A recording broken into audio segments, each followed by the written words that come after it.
Olá, estudantes. Eu sou Imaculada Oliveira, professora de língua portuguesa. A gente vai ter mais uma aula e a gente vai trabalhar hoje com literatura, já trabalhando um pouco com a estética literária romantismo, né, entender as suas principais características, sem trabalhar especificamente com autores específicos, sem detalhes, mas inicialmente é para a gente ter essa explanação do que seria essa estética literária, as suas principais características, né, o que os seus poemas, o que as produções tentam tratar nessa estética literária que a gente conhece como romantismo. Então, o título da aula, né, é Características do Romantismo na Literatura. Então, a gente vai entender que o romantismo é um estilo de época, ele está inserido em um período histórico, tessitura e principais autores, né? Então, a gente vai ter essa explanação geral acerca do romantismo.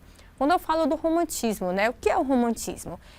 Primeiramente, a gente tem que entender que literatura é arte, né? É uma linguagem literária, ela não é história e a gente não tem na literatura um compromisso com a realidade, né? Quem tem compromisso mais em retratar a realidade de forma objetiva é a história. A literatura é uma linguagem artística. No entanto, a gente não tem como trabalhar a literatura desconsiderando o contexto histórico, o período em que os autores da determinada época estavam inseridos. Porque, querendo ou não, indiretamente ou de forma direta, a gente tem alguma influência do contexto histórico, até mesmo no estilo, no conteúdo, na forma em que é apresentado, né? Então, isso é importante. Não que a literatura vai representar a história, mas a gente entender em que contexto determinada obra, determinada escola ou estética literária estava inserido para a gente poder fazer algumas relações do conteúdo, da forma de escrever, das produções realizadas.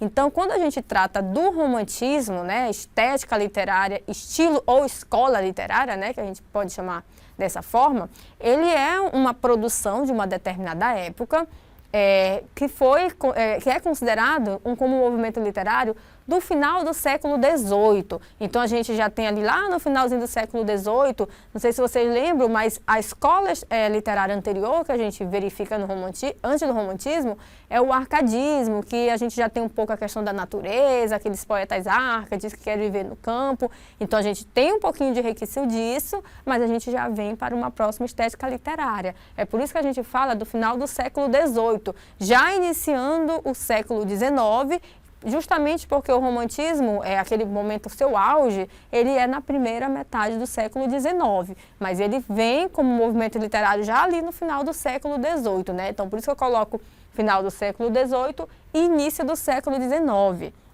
E a gente precisa entender o que é que historicamente estava acontecendo, né, nesse período. A gente já tem ali várias mudanças na sociedade e isso vai refletir nos próprios poetas dessa época. Os poetas, principalmente da segunda geração, eles eram poetas que estavam buscando uma fuga da realidade. A gente tem ali, quando a gente estuda Álvares de Azevedo, o mal do século, né? Muitas pessoas nesse período jovens, se a gente for olhar a história, estavam cometendo suicídio e essa busca pela morte, a morte sendo vista como fuga, isso tem relação com o contexto histórico, né? Isso quando a gente já está tratando das gerações românticas, né? Só para a gente entender um pouco que o percurso histórico, ele vai de alguma forma influenciar nas produções literárias. O romantismo, ele surge como uma reação ao neoclassicismo, né, e ao iluminismo. Então, ali a razão, a ciência, a objetividade, era um período em que a sociedade estava passando por muitas mudanças, né? A questão do neoclassicismo, o iluminismo, a razão acima de tudo em destaque. O romantismo, ele vai ser contra isso, principalmente porque o iluminismo, ele prega a objetividade, o racional. O romantismo vai dizer, não é bem assim. As coisas não são só dessa forma. E aí a gente vai ver o viés muito alto da subjetividade aqui no romantismo, indo em oposição a essas características do neoclassicismo e do próprio iluminismo, né? Em razão disso, como a gente tem uma certa oposição, né, que eles vão tendo reagindo, uma resposta a essa razão, a essa objetividade, então o romantismo ele vai ser diferente, já que ele é uma resposta contra a esses elementos aqui. Então o que é que a gente vai ter no romantismo, né? A gente vai ter a valorização da emoção, a valorização do indivíduo, aquele indivíduo ele merece atenção, aquele indivíduo ele é um sujeito subjetivo, não é tão racional, não é tão objetividade como a gente verifica aqui nesse percurso anterior, né? Então o indivíduo ele tem uma certa valorização, a liberdade. Por que que ali no arcadismo a gente tem aquela preocupação de escrever daquela forma, aqueles sonetos? Não, o romantismo ele quer a liberdade, ele quer a valorização do indivíduo, eu quero a liberdade, eu quero escrever o meu sentimento, aquela emoção, aquela subjetividade que eu estou passando nessa época. Isso aqui é muito valorizado no romantismo, né? E a questão da natureza. A natureza também a gente verifica, né? Não da mesma forma que a gente tem lá no arcadismo, de forma personificada, mas a gente tem o papel da natureza. Quando a gente trabalha romantismo vindo aqui para o Brasil, a gente vê que a primeira geração ela é justamente a valorização da natureza, do local, do índio. Então a gente tem o viés da natureza na perspectiva do romantismo, mas é uma natureza um pouco diferente do que a gente vê lá na estética literária do arcadismo. E aí, continuando para a gente entender um pouco mais, o romantismo ele é um estilo de época, né? Ele é uma escola, ele é uma estética literária. E como destaque, eu estou enfatizando, mas é porque é algo muito forte dessa estética literária, que é a valorização da emoção e da subjetividade. O sujeito, o indivíduo, ele tem sentimentos, ele pode estar sofrendo, ele quer exteriorizar o seu sentimento. E por isso que a gente tem aqui no romantismo o lugar para esse sujeito. Que lugar é esse? O lugar de valorização dessa emoção e dessa subjetividade que esse sujeito está passando por determinados fatores. E aqui a gente verifica que muito mais importante é o quê? Mais importância aos sentimentos e à individualidade ao invés da razão e da lógica. Quando a gente coloca ao invés da razão e da lógica, a gente está criticando a razão, o iluminismo, o neoclassicismo. Por quê? Porque é muito mais importante a gente valorizar os sentimentos e a individualidade do que estar valorizando a razão e da lógica. Isso aqui não é um lugar, essa razão, essa lógica, não é um lugar que representa o indivíduo, essa subjetividade peculiar dos indivíduos, né? Então, no romantismo, a gente tem esse lugar de destaque para essa emoção, e também para essa subjetividade. E aí eu coloco aqui que aqui no romantismo a expressão de sentimentos ela é muito intensa, como o amor, como a saudade, a revolta, né? O poeta, né? O eu lírico que o poeta quer representar é de alguém que pode estar sofrendo, pode estar com amor não correspondido, está sofrendo com a ausência do ser amado. Então, tem vários fatores que a gente verifica que pode estar proporcionando a elevação da emoção e da subjetividade do ser e do sujeito aqui no romantismo. E aí, outra coisa, a questão da idealização e do escapismo. A gente vê que a idealização é algo muito forte, né, nessa estética, e o escapismo também, que é essa fuga, né? Em geral, principalmente nos poetas da segunda geração, essa fuga é na morte, né? E aí é importante a gente entender que a gente tem que compreender a época em que determinada obra foi produzida. A morte, que é morte. Em geral, a morte é algo ruim, mas se a gente vem para o romantismo, a morte pode ser algo bom. Eu sou um sujeito, eu estou sofrendo. Para mim é melhor morrer, que eu acabo com esse sofrimento. Então, essa questão do escapismo na segunda geração do romantismo é algo importante, é visto como algo bom, porque é uma fuga dessa realidade objetiva que eu, enquanto sujeito carregado de emoções, de subjetividade, eu não me sinto mais bem. Então, essa característica da fuga da realidade, da idealização e do escapismo é algo muito forte aqui nas produções do romantismo. Eu tenho a fuga da realidade para mundos idealizados, né? Como a natureza, o passado, o sonho também. No sonho eu consigo fugir da realidade para uma realidade outra. No Brasil, a idealização da cultura indígena e da paisagem nacional é algo que a gente verifica. Quando a gente olha para a primeira geração do romantismo, a gente tenta valorizar o que é nosso, a valorização do local, do nacional. E nesse período do romantismo, o que mais caracterizava o Brasil como algo genuinamente brasileiro? A figura do índio. Não era mais a questão do europeu. O índio estava sendo a figura, o símbolo para nos representar. Então, a gente tem aqui o índio de forma idealizada, né? E é importante a gente frisar, porque quando a gente vai lá para o modernismo, a gente vê que a temática da natureza do índio volta, mas já não é mais de forma idealizada. Essa idealização é algo muito forte aqui da figura do romantismo. Então, a gente precisa tentar para a subjetividade, para a emoção.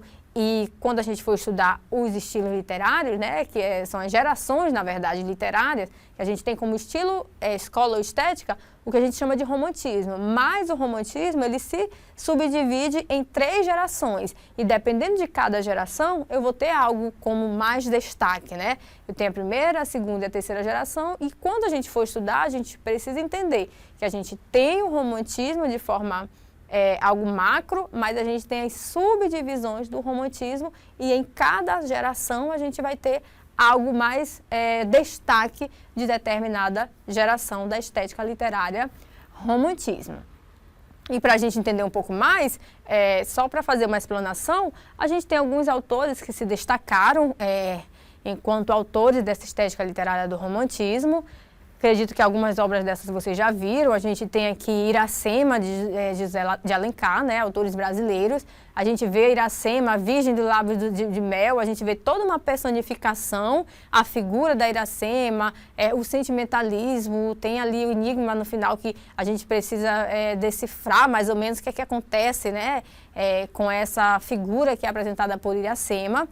Se a gente for ver as características, os nomes de índio, de coisas ali que são típicas aqui do Brasil, e isso está em consonância com o que está pregando essa estética literária do romantismo, né?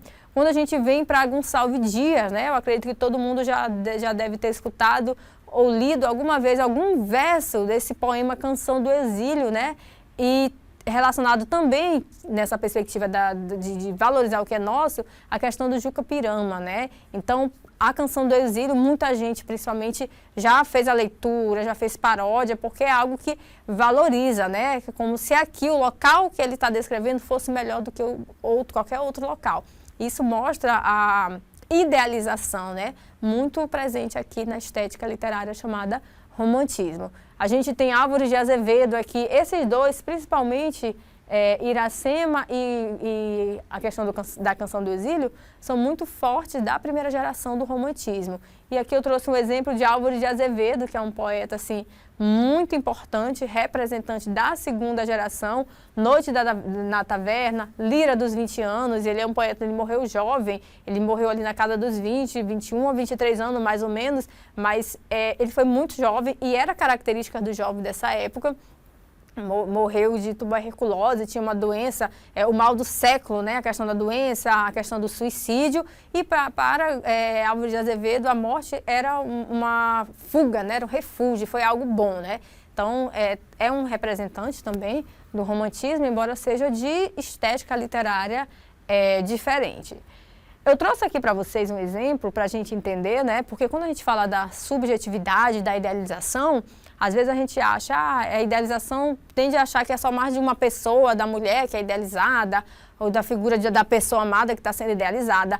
Aqui, essa idealização acontece, né? Pode acontecer também nesse sentido, mas aqui a gente está tratando da valorização do lugar, daquilo que pertence a um determinado povo. E aqui a gente está falando do Brasil, né? Se está tratando do Brasil como aquele lugar mais idealizado, aqui na perspectiva do romantismo, a gente vai ver que o que vai ser apresentado é como se fosse o melhor lugar, o melhor cenário e que outros lugares não são iguais a esse que vai sendo retratado.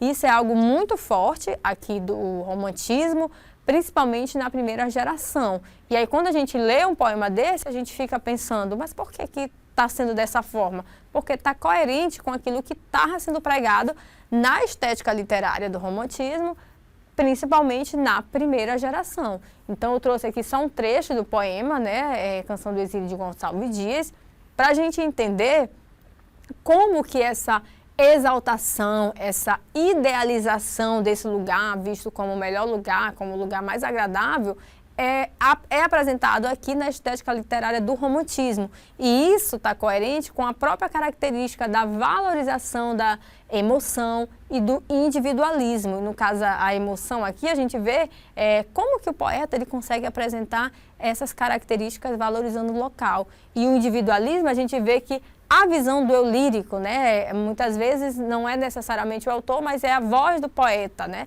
Mas quando a gente olhar aqui, a gente vai ver que Gonçalves Dias essa emoção, esse sentimento de saudade, essa exaltação do lugar que Gonçalves Dias aparece, mostra aqui no poema, está relacionado com o próprio contexto e aquilo que o próprio poeta estava vivenciando, né? Nem sempre é assim na literatura, às vezes o que o autor apresenta é o sentimento do eu lírico, que o eu lírico é a voz que está no poema, mas em alguns casos a gente verifica que o eu lírico, a voz que está no poema, ela coincide com o próprio sentimento do autor e com o próprio sentimento do poeta. E aí a gente precisa entender quando que isso está diferente, quando não está. A gente vai verificar aqui nesse trecho. A primeira coisa que a gente observa é que o trecho está em primeira pessoa, né? A gente tem minha terra tem palmeiras. A gente olha logo essa primeira palavra, né? Palmeiras. O que é palmeiras? A gente sabe que isso é algo típico, né? Em locais aqui do Brasil que tem muitas palmeiras. E aqui, Gonçalves Dias, quando ele traz esse trecho, ele já deixa logo marcado esse léxico, essa palavra, trazendo aquilo que é nosso, não importando, não trazendo coisas de outros países para a nossa literatura. Agora, no romantismo, principalmente na primeira geração, o foco é valorizar o que é nosso. O que a gente vai idealizar não é coisas de fora, a gente vai idealizar o que é nosso, aquilo que nos caracteriza enquanto brasileiros, algo genuíno para ser representado em forma de literatura. Então, Gonçalves Dias, ele coloca minha terra tem palmeiras, né? Então, palmeiras já marcando o tipo de planta que em algumas regiões é algo muito presente. Então, ele já inicia o primeiro verso fazendo essa descrição, que na minha terra tem palmeiras, onde canta o sabiá, né? O sabiá também é algo que a gente conhece, né? É um tipo de pássaro. Então, quando a gente está lendo o texto do romantismo, principalmente da primeira geração, que tem como esse aspecto valorizar o nosso, valorizar o local, inclusive tem outras obras que o índio ele é bem destacado, isso é em consonância com o que é pregado na primeira geração do romantismo. Então, Gonçalves Dias fala, minha terra tem palmeiras, onde canta o sabiá.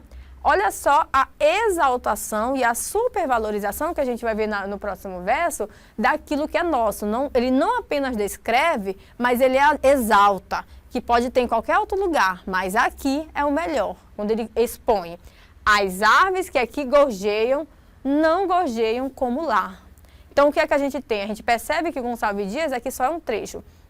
Ele está em um local em que ele está sentindo falta da sua terra, né? Do lugar que ele acha o melhor lugar, que tem as melhores plantas, os melhores animais, tem o melhor ambiente. E ele fala, ele está no lugar, ele diz, as árvores que aqui gorjeiam. Então aqui, ou seja, onde ele está, tem árvores, elas fazem coisas similares ao que ele verifica na sua terra que tem palmeiras. Mas olha o que ele coloca, essas árvores elas não gorjeiam como lá, né? Lá no meu lugar, lá na minha terra, as árvores gorjeiam de forma diferenciada, né? Então, nem se compara. Se a gente for fazer a leitura na íntegra do poema, a gente vai ver que todo o tempo ele vem descrevendo, tem até uma parte que ele fala, né? Não permita, Deus, que eu morra sem que eu volte para lá. Então, a gente percebe que ele faz meio que uma chamada, né, com o divino. É algo tão forte que ele faz uma chamada com o divino para tentar, de alguma forma, ajudá-lo a ter essa experiência, a voltar à sua terra e vivenciar tudo isso que ele vai descrevendo no poema quando a gente faz a leitura na íntegra, né? Então é um poema muito rico, muito importante e que se vocês forem fazer a leitura, vocês vão ver o quanto o nacionalismo está forte aqui nesse poema do Gonçalves Dias e que é algo típico da nossa primeira geração romântica. E a gente vai para a alternativa, né? Olhando esse trecho que eu fiz a leitura, se vocês quiserem, vocês podem até pegar, procurar na internet o texto na íntegra, que é importante a gente entender todos esses aspectos do sentimento, do saudosismo que é apresentado por Gonçalves Dias para apresentar a sua exaltação ao seu local, à sua terra. Então, o poema expressa, letra A saudade da pátria e a valorização da natureza brasileira. Com base no que eu li, no que eu fiz algumas considerações, será que é a letra A? Letra B, né? Ainda sobre o que o poema expressa. A crítica à vida urbana e a busca por liberdade. E aí a gente tem que ter cuidado, porque às vezes a gente pode até encontrar alguma coisa que está relacionada à alternativa, mas ver se a alternativa ela realmente é o gabarito, né? Letra C, a gente tem a idealização da vida na corte. a vida, essa descrição, essa idealização que Gonçalves Dias está retratando, será que é da corte ou é algo mais do campo, mais da natureza? Então vamos ter cuidado, porque ele tem uma idealização no poema, tem, mas será que é da corte? E o amor à cultura europeia, esse amor apresentado no poema, é um amor à cultura do seu local ou local da Europa, né? Que provavelmente é o local que Gonçalves Dias, no momento que estava produzindo o poema, estava. Então tem que ter atenção. Ou letra D. O poema expressa a denúncia das desigualdades sociais e a luta por justiça. A gente vai ver que não, né? Mesmo a gente fazendo a leitura na íntegra, que a gente tem algumas reflexões de Gonçalves Dias, mas não é exatamente isso que ele está retratando. Ou letra E, o poema expressa a reflexão sobre a morte e a efemeridade da vida.